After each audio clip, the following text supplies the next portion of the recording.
जय हिंद दोस्तों कैसे हैं आप लोग। इस लेक्चर में हम मध्य प्रदेश के प्रमुख जनजाति व्यक्तित्व डिस्कस करेंगे दोस्तों, यानी कि जनजातियों से संबंधित प्रमुख ऐतिहासिक व्यक्तित्व जो है उसको हम डिस्कस करेंगे दोस्तों। तो आपको जानकारी के लिए बता दूं, ये लास्ट लेक्चर है दोस्तों। प्रीवियस लेक्चर्स आप मेरे चैनल को देख सकते हैं विजिट करके, उसमें प्लेलिस्ट बनी हुई है, उसमें क्रमबद्ध तरीके से सारे लेक्चर्स देख सकते हैं। यह लेक्चर मेरे द्वारा डिस्कस किया जा रहा है। My name is Vikram Khandelkar. आइए शुरू करेंगे ज्यादा बातें ना करते हुए, है ना। तो एमपीपीएससी की यूनिट 10 जो है वो जनजातियों से संबंधित है, उससे रिलेटेड बहुत इंपॉर्टेंट टॉपिक है और ये टॉपिक जो है ये सिलेबस में मेंशन भी है दोस्तों। तो निश्चित तौर पर जब मेंशन है तो एक दो क्वेश्चन यहां से बन सकते हैं। तो हम बात करेंगे मध्य प्रदेश के जनजातीय व्यक्तित्व के बारे में डिस्कस करेंगे। जनजातियों से संबंधित जो व्यक्तित्व हैं उनसे डिस्कस करते हैं। आइए शुरू करेंगे ज्यादा बातें ना करते हुए। देखो, पहले व्यक्ति में नाम आता है संग्राम साहा का दोस्तों। संग्राम साहा जो है वो 1513 से लेके 1543 तक के इसका शासन रहा है दोस्तों, इसका शासन रहा है। तो संग्राम साहा कौन था? तो ये मध्य प्रदेश के गढ़मंडला राज्य के एक प्रतापी गोंड शासक एवं गोंडवाना साम्राज्य के वास्तविक संस्थापक माने जाते हैं दोस्तों। गोंडवाना साम्राज्य के वास्तविक संस्थापक माने जाते हैं संग्राम साहा। तो संग्राम साहा ये मध्य प्रदेश के गढ़मंडला दोस्तों क्या था ये? तो गढ़मंडला कभी पूछा क्या है तो यानी को अपने को पता रहना चाहिए। गढ़मंडला जो है मध्य भारत में स्थित एक साम्राज्य हुआ करता था। मध्य भारत में स्थित एक साम्राज्य था जिसे गढ़मंडला कहा जाता था। तो गढ़मंडला राज्य के प्रतापी गोंड शासक गोंडवाना साम्राज्य के वास्तविक संस्थापक संग्राम साहा थे दोस्तों। संग्राम साहा थे। इन्होंने अपनी राजधानी के आसपास 52 गढ़ों यानी किलों की स्थापना की थी, इसीलिए इन्हें 52 गढ़ाधिपति कहा जाता था दोस्तों। तो कभी पता रहना चाहिए अपने को 52 गढ़ाधिपति किसे कहा जाता था? संग्राम साहा को कहा जाता था, याद रखना है। इसके अलावा इनके गढ़ों में धमौनीगढ़ जो सागर में, धमौनीगढ़, सिंगोड़गढ़ जो दमोह में है, राहतगढ़ सतना में आता है। इसके अलावा चौरागढ़ जो नरसिंहपुर में आदि प्रमुख थे दोस्तों, आदि प्रमुख थे। तो हम बोल सकते हैं ये धमौनीगढ़ एक प्रकार के किलों के भी नाम थे और गढ़ों के नाम थे। गढ़ों को तो ही किलो कहा गया है। तो धमौनीगढ़ सागर, सिंगोड़गढ़ दमोह, राहतगढ़ सागर और चौरागढ़ नरसिंहपुर आदि प्रमुख थे दोस्तों, याद रखना है। इन्होंने अपनी राजधानी मदन महल जबलपुर में बनाई थी दोस्तों। इन्होंने अपनी राजधानी जो है मदन महल जबलपुर में बनाई थी, पता रहना चाहिए। संग्राम साहा की राजधानी क्या थी? मदन महल जबलपुर थी। संग्राम साहा को साहा की उपाधि सिकंदर लोधी द्वारा दी गई थी दोस्तों। संग्राम साहा इसका नाम था, इसको साहा की उपाधि सिकंदर लोधी के द्वारा दी गई थी, ये पता होना अपने को। इन्होंने रस रत्नमाला नामक ग्रंथ की रचना की है, डायरेक्ट क्वेश्चन पूछा जा सकता है। रस रत्नमाला की रचना संग्राम साहा ने की है, अपने को पता होना। किसने की है? संग्राम साहा ने की है, ये अपने को पता होना। रानी दुर्गावती व दलपत साहा का विवाह, है ना। रानी दुर्गावती व दलपत साहा का विवाह सिंगोरगढ़, कहाँ पे? सिंगोरगढ़ किले में हुआ था दोस्तों। ये सिंगोरगढ़ का किला जो है दमोह में है। सिंगोरगढ़ का किला जो है दमोह में है। जबलपुर से लगभग 45 किलोमीटर दूर स्थित है ये सिंगोरगढ़, है ना। इनका विवाह कब हुआ था? ये 1545 में हुआ था। कब हुआ था? 1545 में हुआ था, है ना। तो ये पता रहना चाहिए। तो संग्राम साहा का लड़के का नाम था दलपत साहा और दलपत साहा का विवाह रानी दुर्गावती के साथ हुआ था। कहाँ हुआ था? सिंगोरगढ़ के किले में, है ना। संग्राम साहा को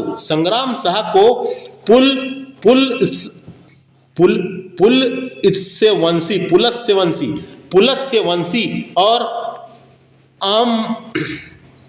अमहरण दास भी कहा जाता है दोस्तों। तो ये डायरेक्ट अपने को वनडे एग्जामों में क्वेश्चन पूछा जा सकता है, एमपीपीएससी प्रीलिम्स में क्वेश्चन आ सकता है। संग्राम साहा को पुलत्स्यवंशी और अमहरण दास भी कहा जाता है, पता रहना चाहिए। किसको बोला जाता है? संग्राम साहा को बोला जाता है, ये पता होना, है ना। गढ़मंडला को अकबर ने गढ़कटंगा कहा है, पता रहना चाहिए। गढ़मंडला ही गढ़कटंगा था दोस्तों, गढ़मंडला ही गढ़कटंगा था, तो ये पता रहना चाहिए, है ना, ये पता रहना चाहिए। तो दोस्तों आपको बता दूं गढ़मंडला जो था, ये गढ़मंडला जो था मध्य भारत में स्थित एक साम्राज्य था जो 1781 में मराठा संघ ने इस पर विजय प्राप्त कर ली और मराठा संघ में बन गया। तो दोस्तों गढ़मंडला में गोंड साम्राज्य रहा है, गोंड शासकों ने यहाँ पे शासन किया है दोस्तों, तो उनके बारे में अपने को पढ़ना है। तो पहले मैंने संग्राम शाह के बारे में इतनी जानकारी आपको काम की दे दी। संग्राम शाह का पुत्र था जिसका नाम था दलपत शाह। दलपत शाह जो है ये 1543 से लेकर 1550 है ना, काफी कम शासन काल रहा है इसका। तो गोंडवाना साम्राज्य के संस्थापक संग्राम शाह का पुत्र था, ये संग्राम शाह का पुत्र था। इनका विवाह रानी दुर्गावती के साथ हुआ था। इनका विवाह किसके साथ हुआ था? रानी दुर्गावती के साथ हुआ था दोस्तों। इसने अपनी राजधानी गढ़ा से सिंगोरगढ़ स्थानांतरित करी थी दोस्तों। गढ़ा से सिंगोरगढ़ यानी दमोह, है ना, सिंगोरगढ़ यानी दमोह वाला क्षेत्र दमोह में है ये। तो गढ़ा से गढ़ा जबलपुर में आता था, तो गढ़ा से सिंगोरगढ़ स्थानांतरित की थी दोस्तों दलपत शाह ने, पता रहना चाहिए, है ना। 1550 में दलपत शाह की मृत्यु हो जाती है दोस्तों। 1550 में जब इनका रानी दुर्गावती के साथ विवाह हुआ तो उसके मात्र कुछ सालों बाद दलपत शाह की मृत्यु हो जाती है दोस्तों, है ना। तो दलपत शाह की मृत्यु के बाद की कहानी अपन देखेंगे अब रानी दुर्गावती से। तो रानी दुर्गावती के बारे में आपको बता दूं, रानी दुर्गावती का जन्म 5 अक्टूबर 1524 को उत्तर प्रदेश के बांदा जिले वर्तमान में, लेकिन उस टाइम पे कलिंजर के चंदेल शासक जिसका नाम था कीर्ति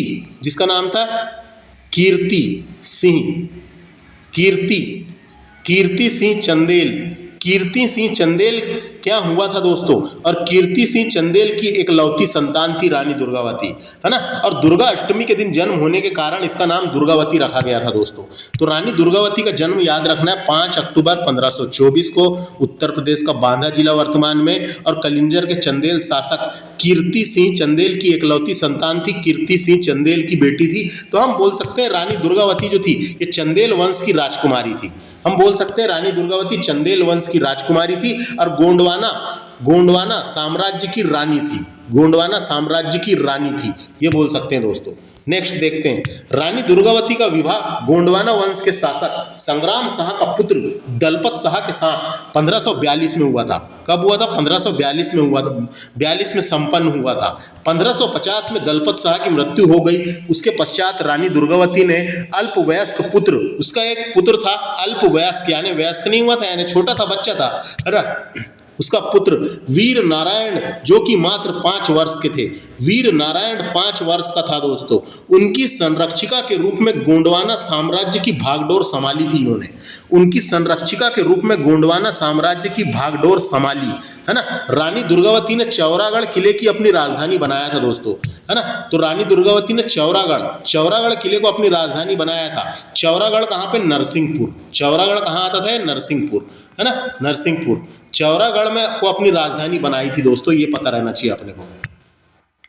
रानी दुर्गावती द्वारा कुशलतापूर्वक शासन करते हुए संपूर्ण साम्राज्य में शांति, व्यापार और सद्भावना को बढ़ावा दिया दोस्तों इन्होंने। रानी दुर्गावती ने आधार सिंह को सेनापति नियुक्त किया था। किसको? आधार सिंह को सेनापति नियुक्त किया था, पता रहना चाहिए। रानी दुर्गावती ने किसको नियुक्त किया था? आधार सिंह को सेनापति नियुक्त किया था दोस्तों। रानी दुर्गावती ने मालवा के शासक बाज बहादुर को पराजित कर बाज बहादुर से भी लड़ाई लड़ी है दोस्तों इसने, और बाज बहादुर को पराजित किया था इसने, रानी दुर्गावती ने। तो मालवा के शासक बाज बहादुर को पराजित कर अपनी वीरता का प्रदर्शन भी किया। रानी दुर्गावती द्वारा अनेक जन कल्याणकारी कार्य किए गए, जैसे कि कुएं खुदवाए गए, तालाब बनवाया गया सिंचाई के लिए, बावड़ी का निर्माण करवाया गया, है ना, सराय का निर्माण कराया गया। सराय भी एक प्रकार का पानी निकलता है, उस टाइप का होता है, बोर टाइप का निर्माण कराया गया दोस्तों। चेरी ताल का निर्माण कराया था दोस्तों। इसके अलावा आधार ताल का निर्माण कराया था, जो जबलपुर में अभी वर्तमान में नहीं है कि आधार ताल, उसका निर्माण कराया था। और आधार ताल का नाम अपने सेनापति के नाम पर रखा था दोस्तों उसने, आधार के नाम पर, आधार सिंह के नाम पे रखा था, है ना, और रानीताल आदि बनवाए थे दोस्तों। रानीताल भी जबलपुर में है, रानीताल आदि बनवाए थे दोस्तों, तो ये पता रहना चाहिए। ये चीज का निर्माण करवाया था रानी दुर्गावती ने।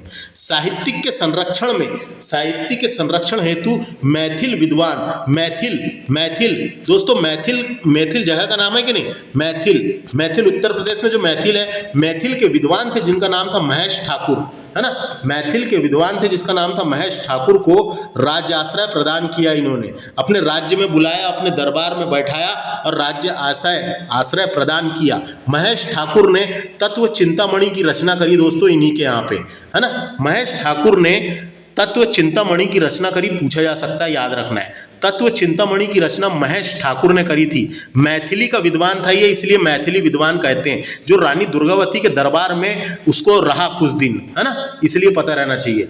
बात करेंगे, नेक्स्ट है, रानी दुर्गावती के समय ही गोंड समृद्धि इतनी थी कि आईने अकबरी के अनुसार जनता अपना कर यानी टैक्स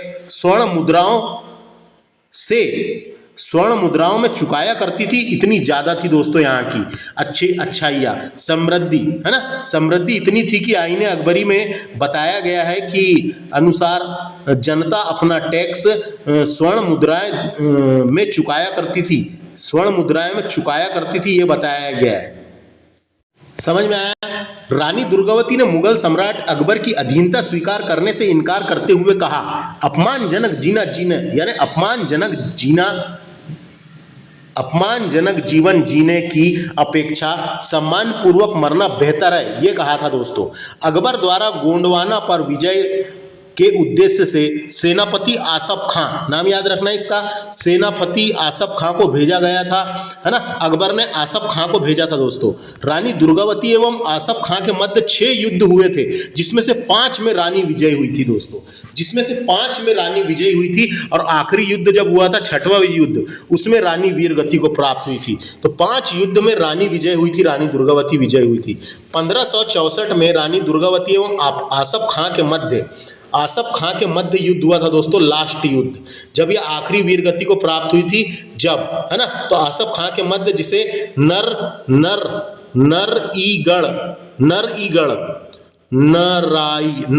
है, नराईगढ़ या नराई नाला भी बोलते हैं उसको, नराईगढ़ या नराई नाला भी बोलते हैं। और ये जगह का नाम है, ये कहाँ पे हुआ था,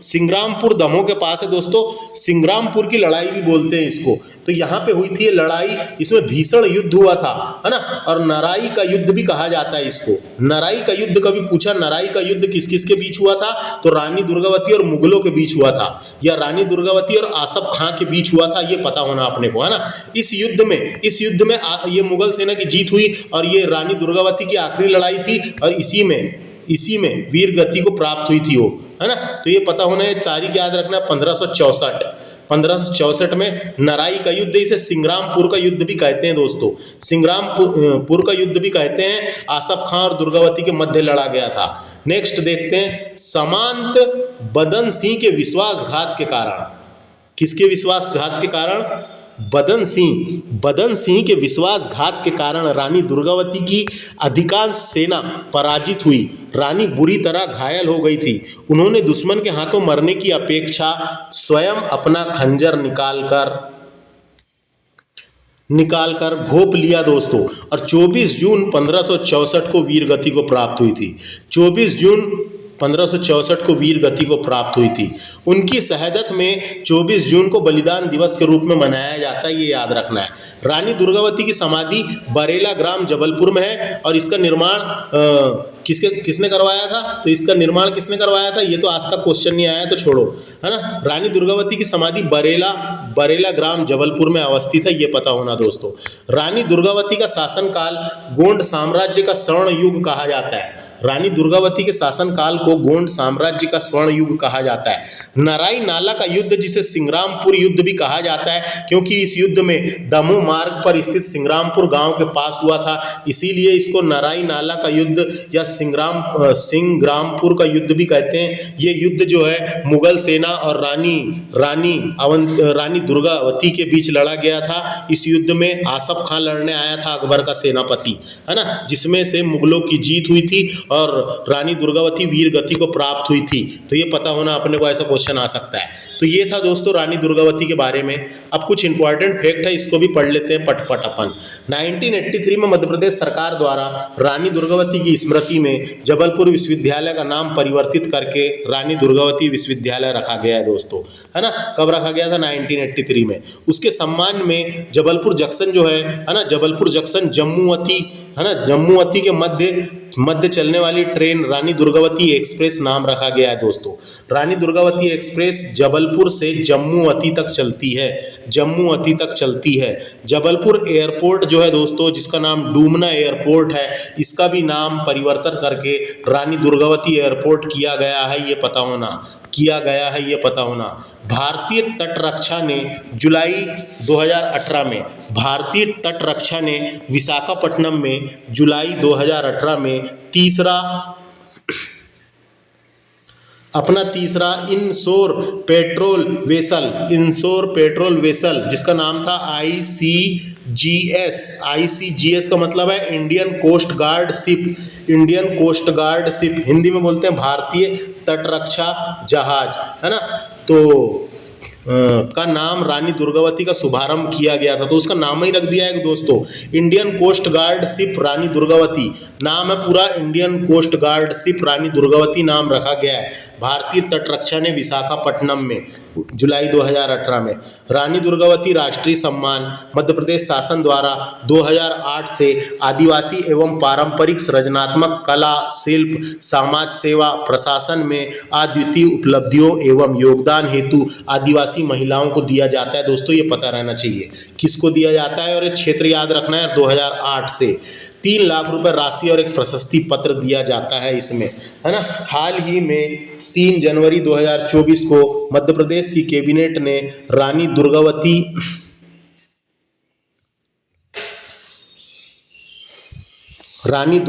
और रानी अवंतीबाई के नाम से 2 पुरस्कार प्रारंभ करने का निर्णय लिया है दोस्तों। तो कभी पूछा, रानी दुर्गावती सम्मान जो है महिलाओं में संरचनात्मक और प्रशासनिक के क्षेत्र में दिया जाता है दोस्तों, काम करने वाली महिलाओं को दिया जाता है। रानी अवंतीबाई पुरस्कार जो है वीरता पुरस्कार है, एक प्रकार का महिला एवं बाल बच्चों को बहादुरी के लिए दिए जाने वाला पुरस्कार है ये। तो ये समझ में आया क्या? उसके बाद अपन बात करते हैं, अब ये रानी दुर्गावती से इतना ही दोस्तों। अब बात करते हैं अपन वीर नारायण की। तो ये रानी दुर्गावती का बेटा था, इन्होंने नराई नाला युद्ध में रानी दुर्गावती के साथ भाग लिया था। तो ये भाग गया था दोस्तों, है ना, नराई नाला के युद्ध में ये कहीं चला गया था और रानी दुर्गावती वीरगति को प्राप्त हुई थी दोस्तों, है ना, वीरगति को प्राप्त हुई थी। तो ये कभी पूछा, वीर नारायण रानी दुर्गावती का पुत्र था। तो यहाँ तक कहानी समझ में आई क्या? गोंड साम्राज्य की, है ना, नराई नाला का युद्ध जिसे संग्रामपुर का युद्ध भी कहते हैं, ये पता होना। अब यहाँ से थोड़ी सी कहानी परिवर्तन होती है। अब बात आती है निजाम की, है ना। निजाम शाह गिन्नौरगढ़ के प्रसिद्ध गोंड शासक थे। कहाँ के? गिन्नौरगढ़ के प्रसिद्ध गोंड शासक थे, ये याद रखना है। इसके अलावा गिन्नौरगढ़ जो है संग्राम शाह के द्वारा स्थापित जो 52 गढ़ों में शामिल था दोस्तों, 52 गढ़ों में शामिल था। कितने में? 52 गढ़ों में शामिल था गिन्नौरगढ़, है ना। गिन्नौरगढ़ 52 गढ़ों में शामिल था, जो संग्राम शाह के द्वारा जो 52 गढ़ों में शामिल किया गया था, यानी उसमें शामिल था, जो 52 गढ़ थे उसी में शामिल था। यह क्षेत्र भोपाल व उसके आसपास में विस्तारित था दोस्तों, है ना। तो भोपाल और उसके आसपास में, यानी भोपाल से लगभग 40 किलोमीटर दूर है गिन्नौरगढ़, है ना। तो ये उसके आसपास के क्षेत्र में विस्तृत था। निजाम शाह का विवाह किसके साथ हुआ था? सलकनपुर रियासत के राजा कृपाल सिंह सरोतिया की पुत्री कमलापति के साथ हुआ था। तो सलकनपुर रियासत के राजा जिनका नाम था कृपाल सिंह सरोतिया की पुत्री कमलापति के साथ हुआ था। रानी कमलापति यानी कमलापति के साथ हुआ था। निजाम शाह की 7 रानियां थी और 7वें नंबर की थी रानी कमलापति, रानी कमलापति, है ना। निजाम शाह ने 1772 में एक 7 मंजिला भवन या महल का निर्माण करवाया था दोस्तों, ये पता रहना चाहिए। कभी क्वेश्चन आ सकता है 7 मंजिला भवन या महल का निर्माण किसने करवाया था? 1720 में निजाम शाह ने करवाया था। निजाम शाह का भतीजा था दोस्तों, जिसका नाम था आलम शाह बाड़ी। आलम शाह बाड़ी एक शासक था। निजाम शाह का भतीजा जिसका नाम था आलम शाह बाड़ी एक शासक था। वह निजाम शाह के साम्राज्य को हड़पना चाहता था। वह निजाम शाह के साम्राज्य के हड़पना चाहता था, उसको हड़पना चाहता था, है ना। तो क्या हुआ, आलम शाह द्वारा निजाम शाह को भोजन पर आमंत्रित करने, है ना। तो आलम शाह द्वारा निजाम शाह को भोजन पर आमंत्रित कर भोजन में जहर मिला देने के कारण निजाम शाह की मृत्यु हो जाती है। भोजन में जहर मिला देने के कारण निजाम शाह की मृत्यु हो जाती है। तो निजाम शाह की मृत्यु उसका जो भतीजा था जिसका नाम था आलम शाह के द्वारा जहर मिला दिया गया था भोजन में, है ना। ये याद रखना है। इस तरीके से निजाम शाह की मृत्यु हो जाती है। अब निजाम शाह की 7वीं रानी थी जिसका नाम था रानी कमलापति। तो रानी कमलापति इंपॉर्टेंट है। रानी कमलापति 8वीं शताब्दी में भोपाल की आखिरी हिंदू रानी थी दोस्तों। भोपाल की आखिरी हिंदू रानी थी।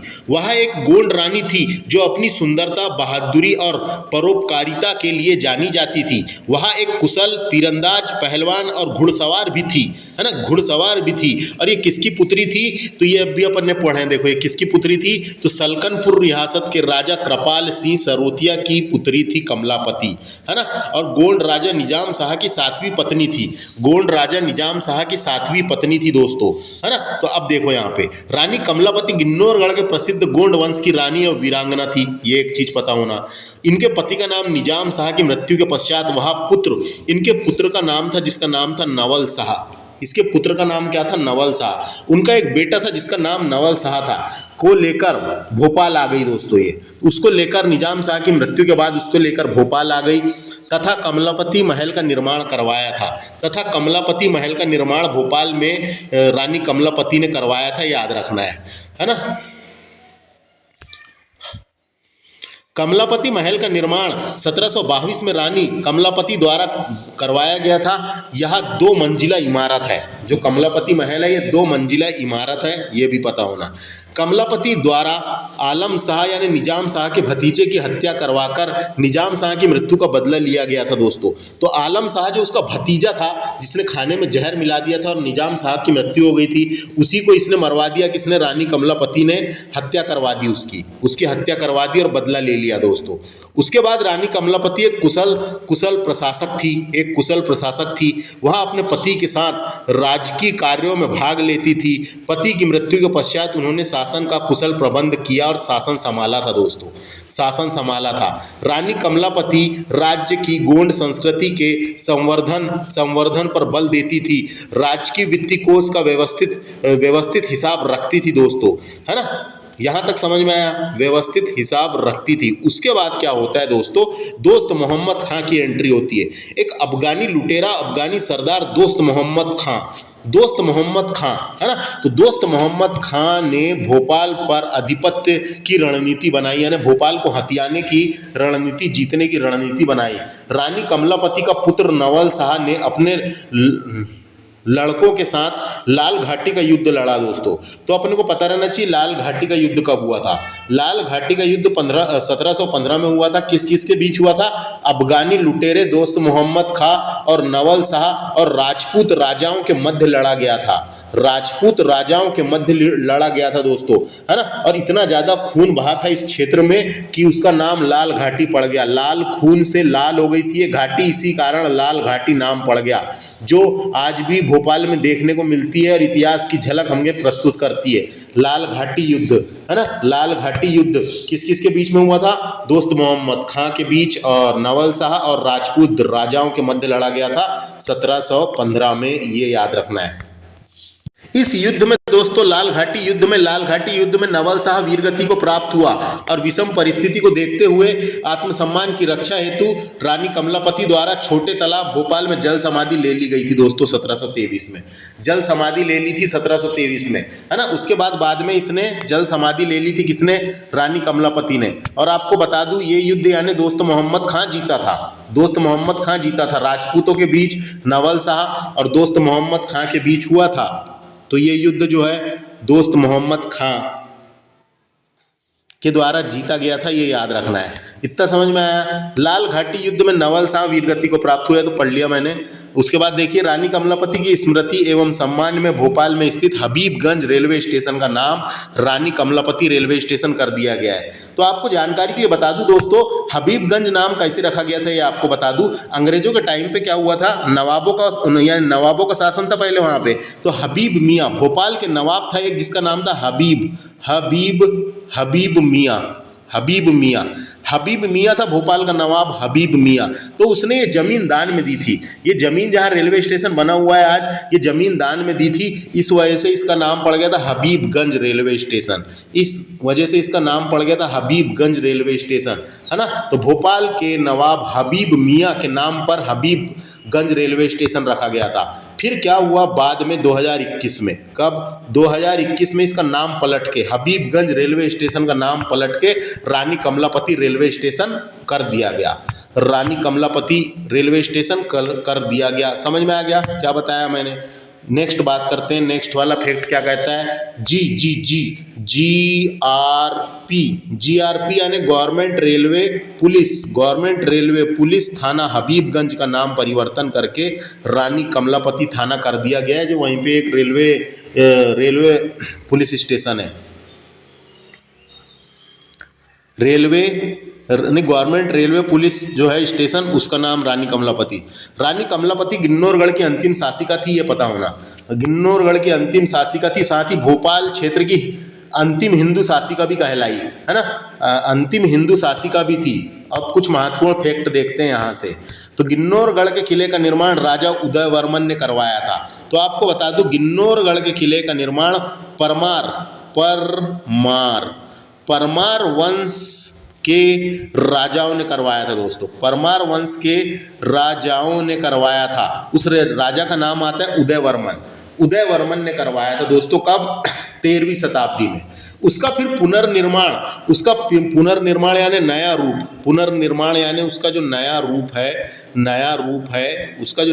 निजाम शाह द्वारा दिया गया था। उसको नया रूप निजाम शाह के द्वारा दिया गया था, ये पता रहना चाहिए अपने को। तो हम बोल सकते हैं गिन्नौरगढ़ के किले का निर्माण परमार वंश के शासकों में नाम आता है राजा उदयवर्धन ने 13वीं शताब्दी में करवाया था। फिर उसका पुनर्निर्माण यानी नया रूप निजाम शाह द्वारा किया गया था, बनवाया गया था। नेक्स्ट है, यह किला तोतों के लिए प्रसिद्ध है। ये तोतों के लिए प्रसिद्ध है, याद रखना है ना। प्रकृति की गोद में बसा भोपाल के पास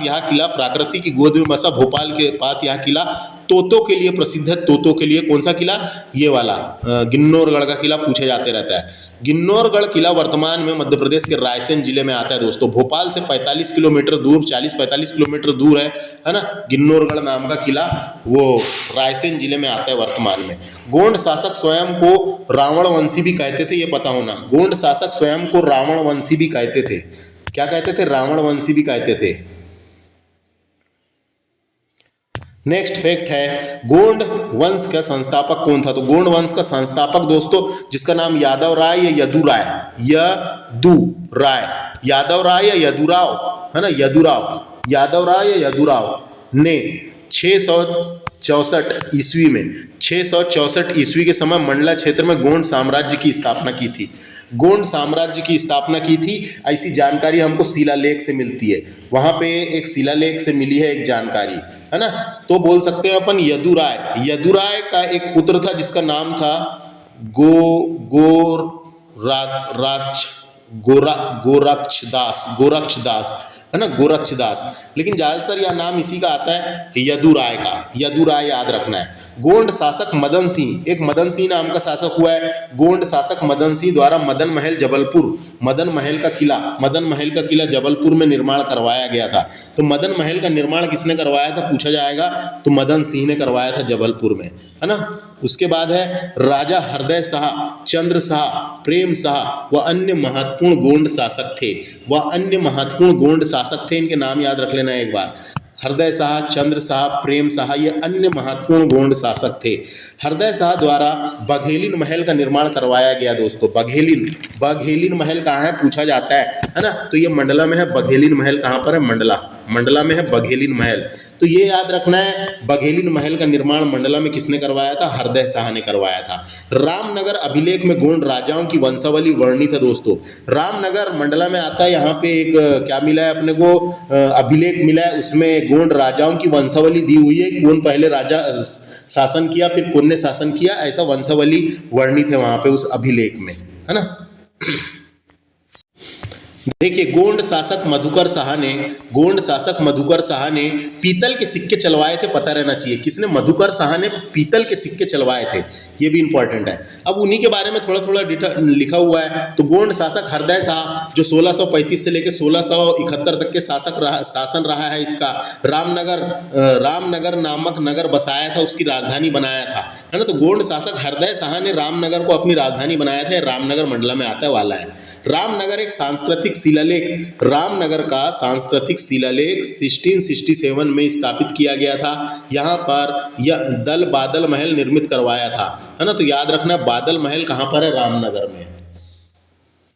बादल महल कहाँ पर है पूछेगा? रामनगर में। बादल महल कहाँ पर है? रामनगर में है, जिसका निर्माण हृदय शाह के द्वारा करवाया गया था। ये समझ में आगे एक शिलालेख मिला है ना। उसके बाद नरेंद्र शाह की बात करते हैं। मंडला के किले का निर्माण करवाया था किसने? नरेंद्र शाह ने। कभी पूछेगा मंडला में किला है, आप देखे होगे नर्मदा नदी में कभी नहाने गए होगे तो वहां से देखना सामने दिखता है, संगम घाट से सामने ही देखो तो एक किला दिखता है जिसका नाम है मंडला का किला। तो मंडला में किला है। मंडले के किले का निर्माण नरेंद्र शाह ने करवाया था और अपनी राजधानी मंडला स्थानांतरित करी थी और मंडला बनाई थी, ये पता रहना चाहिए।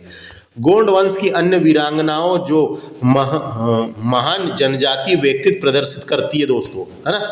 गोंड वंश की अन्य वीरांगना जो महान जनजातीय व्यक्तित्व प्रदर्शित करती है, उनके नाम यहाँ पे लिखा हुआ है, तो पता रहना चाहिए अपने को। राजकुमारी हसला ये देवगढ़ की रियासत लांजीगढ़ से संबंधित है दोस्तों। तो समझ में आया दोस्तों। राजकुमारी हसला ये देवगढ़ की रियासत दोस्तों। देवगढ़ नाम की भी एक जगह है जो रियासत रही है गोंड साम्राज्य की, है ना। ये देवगढ़ रियासत की स्थापना किसने की थी? जटबा, गोंड राजा जटबा, है ना। जटबा ने की थी देवगढ़ रियासत की स्थापना, जो लांजीगढ़ से संबंधित है दोस्तों। और ये देवगढ़ के अंतर्गत 18 गढ़ आते थे। इसके अंतर्गत 18 गढ़ आते थे दोस्तों, 18 गढ़ आते थे। तो राजकुमारी हसला पूछेगा कभी देवगढ़ रियासत लांजीगढ़ से संबंधित है। रानी पद्मावती मरावी जो है संग्राम शाह की पत्नी थी, रानी पद्मावती मरावी। इसके अलावा रानी मैनावती मरावी, ये भी इंपॉर्टेंट है, गोंड वंश से संबंधित है। रानी मैनावती मरावी, ये भी याद रखना है। रानी मैनावती मरावी। उसके अलावा राजकुमारी देवकुंवर उइके, है ना। ये कुशल शासन संचालक रही है। ये देवगढ़ को राजधानी बनाया था इसने। तो कुशल शासन संचालक किया इन्होंने और देवगढ़ को अपनी राजधानी बनाया था, याद रखना है। रानी सुंदरी मरावी राजा हृदय शाह की पत्नी थी ये, और संगीत कला में प्रवीण थी दोस्तों। संगीत कला में प्रवीण थी, तो ये याद रखना है। रानी सुंदरी मरावी जो राजा हृदय शाह की पत्नी थी, याद रखना है।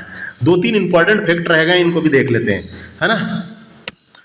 रानी कमलापति संग्रहालय कहाँ पर है? डायरेक्ट क्वेश्चन आएगा, भोपाल में है, याद रखना है। रानी कमलापति की समाधि कहाँ पर है? तो ये है समाधि कहाँ पे है? ये छतरपुर में है। छतरपुर के जगह का नाम भी आपको बता देता हूँ मैं, जगह का नाम धुबेला, है ना। छतरपुर के धुबेला में है रानी कमलापति की समाधि।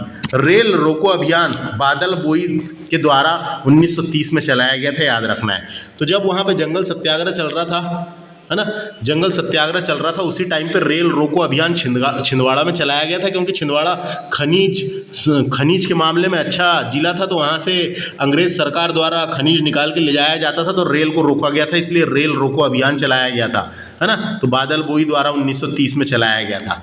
तो इस तरीके से ये भी कंप्लीट हुआ। समझ में आया कि नहीं क्या क्या बताया मैंने? निजाम शाह, रानी कमलापति, उसके अलावा गोंड राजा हृदय शाह, नरेंद्र शाह, और कुछ रानियों के नाम हैं जो एक बार देख लेना है ना। अब मिलते हैं अपन अब पढ़ते हैं अपन जनजाति व्यक्तित्व प्रमुख संस्कृति कला एवं सामाजिक व्यक्तित्व देखते हैं।